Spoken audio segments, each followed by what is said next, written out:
UP में 10 सीटों पर होने वाले उपचुनाव को लेकर सियासी हलचल तेज हो चुकी है। कल ही दिल्ली दरबार में सीएम योगी के साथ बीजेपी के राष्ट्रीय अध्यक्ष जेपी नड्डा की बैठक हुई है। सूत्र ये कह रहे हैं कि इस बैठक में सभी सीटों पर उम्मीदवारों के नामों को लेकर मंथन हो चुका है।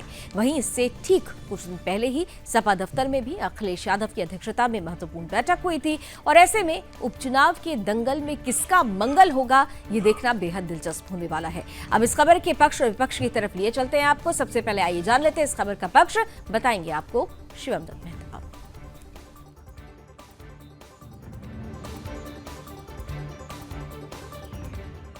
चलिए पक्ष बता देते हैं आपको। अब जहां आपको इस खबर के पक्ष के बारे में बता ही रहे हैं, तो सबसे पहले आपको बता दें कि उत्तर प्रदेश की 10 विधानसभा सीटों पर होने वाले उपचुनाव को लेकर दिल्ली में बीजेपी अध्यक्ष जेपी नड्डा के आवास पर चल रही कल रात हुई बैठक में पार्टी के 9 सीटों पर अपने उम्मीदवारों के नाम फाइनल कर दिए हैं।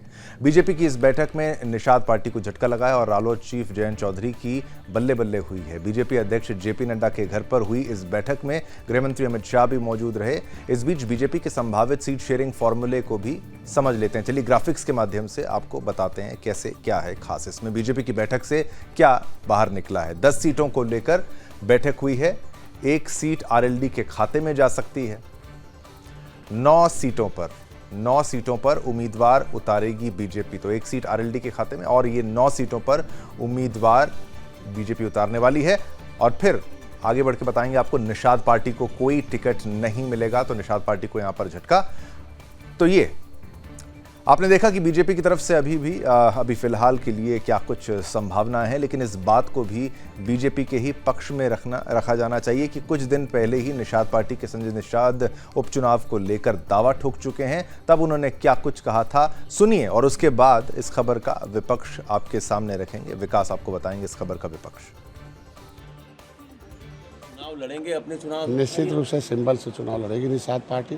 पहले भी लड़ती रही है, भारतीय जनता पार्टी पहले भी जिसकी सीट होती है उसको देख लड़ाती रही। हम लोग 10 सीट पर एनडीए का प्रत्याशी तय होगा और भारतीय जनता पार्टी जहां लड़ेगी वहां हम लोग देंगे और जहां निषाद पार्टी लड़ेगी कहाँ लड़ेंगे आप? निश्चित रूप से अभी निश्चित रूप से पहले भी परंपरा रही, भारतीय जनता पार्टी गठबंधन दलों को सम्मान देती है और जिनका सीट होता है उनको।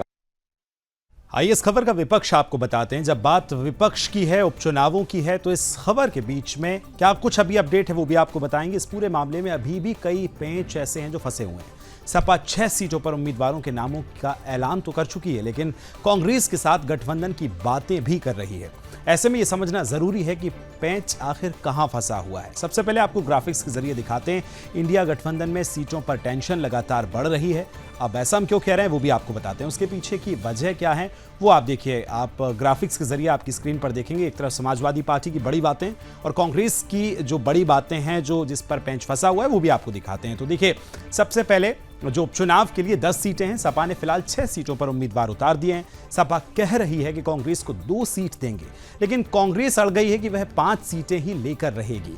पर सपा की लिस्ट के हिसाब से फिलहाल ये संभव होता नजर नहीं आ रहा है। तो इस तरह की बातें आगामी चुनाव को लेकर देखने को मिल रही हैं। लेकिन अपने 6 कैंडिडेट्स की घोषणा करने के साथ ही समाजवादी पार्टी के अध्यक्ष पहले भी कह चुके हैं कि जनता उन्हें इस बार 10 की 10 सीटों पर विजय दिलाने वाली है। इस बात के मायने समझने से लगता यह भी है कि कांग्रेस को दरकिनार करने की कोशिश की जा रही है। लेकिन सुनिए अखिलेश यादव ने सीटों पर उम्मीदवारों की घोषणा के समय क्या कुछ कहा था, आइए सुनवाते हैं।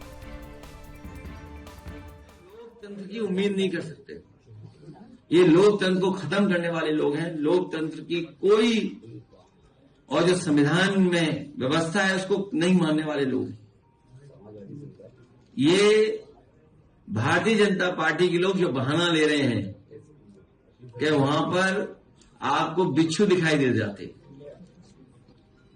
अगर इन्हें इतनी ही चिंता थी बिच्छू की, तो सफाई क्यों नहीं कराई इन्होंने? इस म्यूजियम का रखरखाव क्यों नहीं किया? इस बिल्डिंग को पूरा क्यों नहीं किया?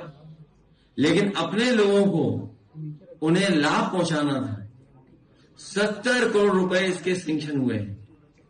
समय समय पर हम लोग अखबार में पढ़ते हैं